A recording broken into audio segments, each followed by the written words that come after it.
बिस्मिल्लाहिर्रहमानिर्रहीम। मुझे YouTube channel में खुश आमदीद। जैसा कि आप सब जानते हैं, इलेक्शन कमीशन ने जो सीट्स अनाउंस की में असिस्टेंट इलेक्शन कमिश्नर की, उसका जो रिजल्ट टेस्ट है वो कंडक्ट होने वाला है। उसमें तकरीबन 15 से 20 दिन रह गए हैं। उस वाले से जो 20 नंबर का पोर्शन है वो इलेक्शन एक्ट 2017 का है, और उसके हवाले से हम कोई 8 से 10 वीडियो बनाएंगे जिसमें इलेक्शन एक्ट 2017 को ब्रीफली डिस्कस करेंगे।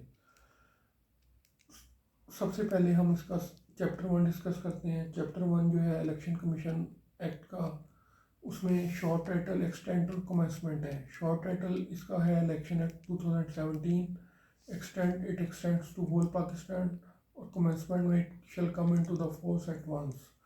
और चैप्टर 2 बेसिकली हर जिस तरह एक्ट का होता है वो डेफिनेशन पर मुश्तमिल होता है, इसी तरह ये जो इलेक्शन एक्ट 2017 है तो 2 अक्टूबर को प्रोमलगेट हुआ।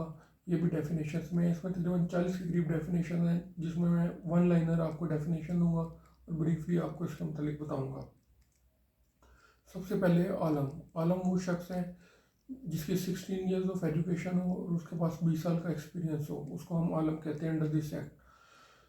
नंबर 2 पे है applicable government laws. Applicable government law से मुराद ये है कि law framed or made or constituted by federal government, provincial government or the local government. Number 3 पे आता है article. The article of constitution under this act is known as article. Number 4 assembly.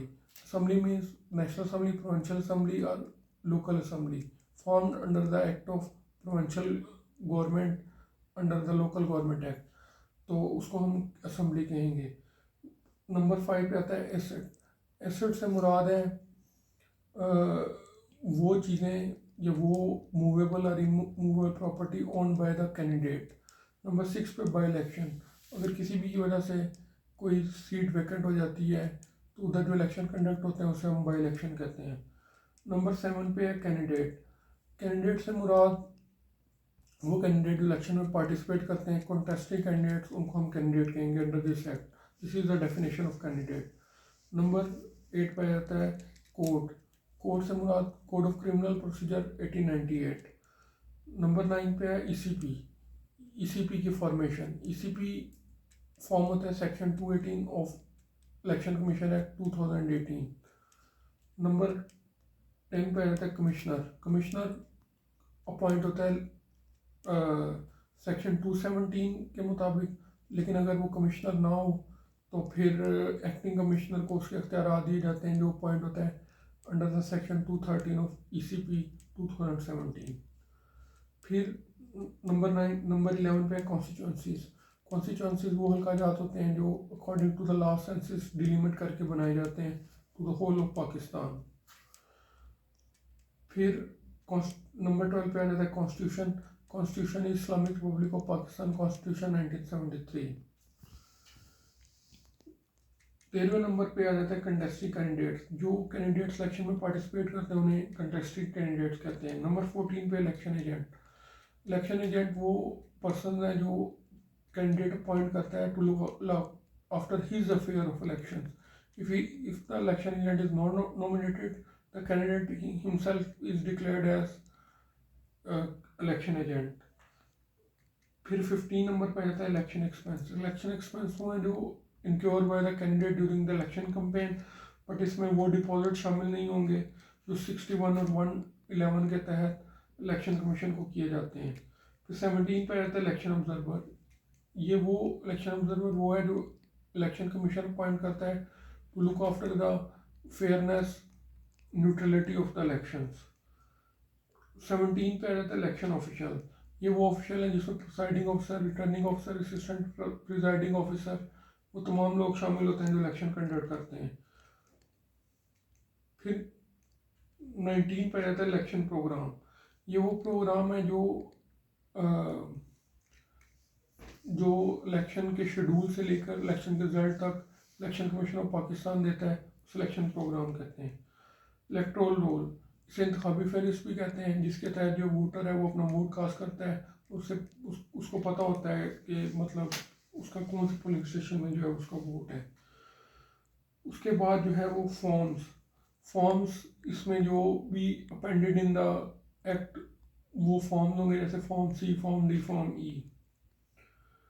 उसके बाद 22वें नंबर पे government आ जाती है। Government से मुराद government, federal government, provincial government और लोकल गवर्नमेंट। 13 नंबर पे गवर्नमेंट ड्यूज एंड एक्सपेंसेस। इसमें वो तमाम गवर्नमेंट ड्यूज एंड एक्सपेंसेस हैं, गवर्नमेंट की तरफ लायबल होते हैं, लेकिन वो लोन ड्यूज एक्सपेंसेस शामिल नहीं होते जिनके ऊपर कोर्ट ने स्टे दिया हो। 24 नंबर पे लोन आ जाता है। लोन से मुराद वो लोन है जो मतलब किसी तरफ ड्यू हो, लेकिन इसमें वो लोन शामिल नहीं जो किसी कोर्ट की तरफ से स्टेड हो। फिर 25वें नंबर पे आ जाता है लोकल गवर्नमेंट। लोकल गवर्नमेंट से मुराद वो गवर्नमेंट है जो form by provincial assembly under the local government act. Member 26वें नंबर पे। मेंबर से मुराद है member of national assembly, provincial assembly और member of a local government. फिर 27वें नंबर पे नादरा आ जाता है। नादरा जैसा कि आपको पता है शख्सियत बनाने वाली अथॉरिटी है, तो NADRA under 2000 act is known as NADRA. फिर 23वें नंबर पे पॉलिटिकल पार्टी, वो पार्टी जो अंडर द कॉन्स्टिट्यूशन फॉर्म होती है under the provision of this act, उसको हम पॉलिटिकल पार्टी कहते हैं। फिर 29वें नंबर पे पॉपुलेशन आ जाता है। जो लास्ट सेंसस की पॉपुलेशन होती है वो उसको हम पॉपुलेशन कंसिडर करेंगे अकॉर्डिंग टू दिस एक्ट। फिर प्रिस्क्राइब्ड रूल्स, वो रूल्स जो इस एक्ट के साथ प्रिस्क्राइब हों उसे हम प्रिस्क्राइब रूल्स कहेंगे। फिर प्रिजाइडिंग ऑफिसर, प्रिजाइडिंग ऑफिसर से मुराद वो पर्सन है या गवर्नमेंट ऑफिशियल है जो पोलिंग स्टेशन के अंदर जो है वो इलेक्शन कंडक्ट करता है। उसकी मौजूदगी में ये काम असिस्टेंट प्रिसाइडिंग ऑफिसर परफॉर्म करता है। Provisional, provisional means not final, मतलब जैसे जो मतलब रिजल्ट आते हैं जो 3 दिन तक होते हैं वो प्रोविजनल रिजल्ट होते हैं। रजिस्ट्रेशन अथॉरिटी, रजिस्ट्रेशन ऑफिसर इस एक्ट के मुताबिक वो ऑफिसर है जो तैनात हो और उसकी मौजूदगी में असिस्टेंट रजिस्ट्रेशन ऑफिसर ही वो फैसला अंजाम देता है। रिटर्न कैंडिडेट, वो कैंडिडेट है जो विनिंग कैंडिडेट है, उसको हम रिटर्न कैंडिडेट कहते हैं। 35वें नंबर पे आता है रिवाइजिंग अथॉरिटी। अगर किसी को कंप्लेन है तो वो अथॉरिटी फॉर्म होती है अंडर दिस एक्ट, तो उसको हम रिवाइजिंग अथॉरिटी कहेंगे। रूल्स और those rules which are made under this act are known as the rules. फिर आ जाता है सेक्शन। सेक्शन वो है कि जो इस एक्ट के सेक्शन है उनको हम सेक्शन कहेंगे अंडर दिस एक्ट। टैक्स, वो लेवल ड्यूटी एंड टैक्सेस हैं जो गवर्नमेंट इम्पोज करती है, उसको हम टैक्स कहेंगे। टेक्नोक्रेट, टेक्नोक्रेट से मुराद ये है कि जिसकी 16 साल की एजुकेशन हो और 20 साल का अपनी फील्ड में रेलिवेंट एक्सपीरियंस हो, उसे हम टेक्नोक्रेट कहेंगे। उसके बाद आ जाता है वोटर। वोटर इलेक्ट्रोल कॉलेज के अंदर वो मतलब वोट है, जैसे नेशनल असेंबली और प्रोविंशियल असेंबली के लिए काम वोटर जो है वो एक 18 और अबव जो मेंटली और फिजिकली फिट है वो वोटर है, जबकि सेनेट के लिए प्रोविंशियल असेंबली और national assembly these are considered as electoral college और वोटर। थैंक यू, अल्लाह हाफिज़।